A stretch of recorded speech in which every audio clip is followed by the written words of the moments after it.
السلام علیکم ورحمۃ اللہ وبرکاتہ۔ دیکھیے لکھا ہوا ہے 11 سبق نمبر 11 ہندوستان کے کتب خانوں کا سفر۔ ہندوستان کے کتب خانوں کا سفر۔ جب سے انسان نے لکھنا پڑھنا سیکھا تب سے اس نے لکھنے پڑھنے والی چیزوں کی حفاظت کرنا بھی سیکھا۔ انہی حفاظتی تدابیر کے نتیجے میں کتب خانے وجود میں آئے جنہیں عرف عام میں لائبریری کہا جاتا ہے۔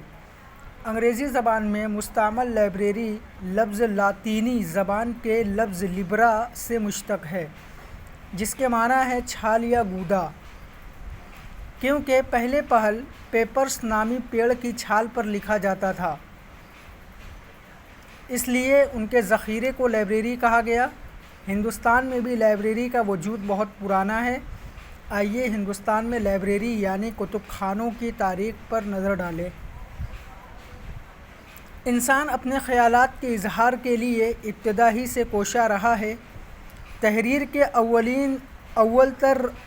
اول ترین نقوش پتھر پر ملتے ہیں۔ لوہے، کانسے اور تانبے کی ایجاد کے بعد ان پر لکھا جانے لگا۔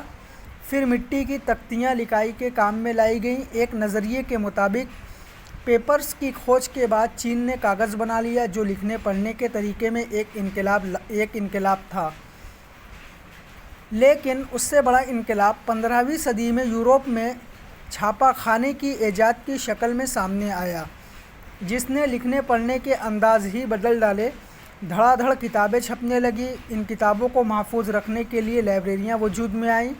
ہندوستان میں کتب خانوں کے سفر کا مطالعہ دلچسپی سے خالی نہیں ہے۔